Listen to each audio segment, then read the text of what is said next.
حنايا ماشي المشكل، حنا عندنا مشكل في وسط الدفاع او في الدفاع، خاصة شفناه في اللقاء ضد هولندا اللي كان الانسجام نقول باللي كان كارثي، خاصة المنتخب الوطني عندما يعمل الضغط العالي. شفنا كيفاش الخروج بالكرة من الدفاع الى وسط الميدان يلحق بالهجوم، تلحق الهجوم كرات سريعة جدا، كانوا فراغات كبيرة بين الهجوم والدفاع. وسط الميدان كان غايب تاع المنتخب الوطني، نعم، خاصة بعوار او زروقي.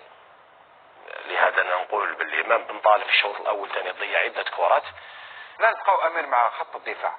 البعض انتقد نوعا ما شرح هذا، شوف انتقادات يعني عادية مبالغ فيها، من المنصب اللي يلعب فيه اللاعب على الجهة اليمنى. شوف ما لازمش يكونوا انتقادات، نقول الانتقادات شيء عادي في كرة القدم.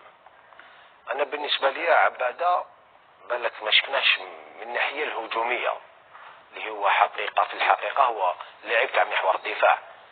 لو كان نلعب محور الدفاع ودرني اريال دو نكون من الناحية التقنية نكون ناقص تكنيك، ماني نحكي لك ما عنديش اللاعب اللي النزعة الهجومية.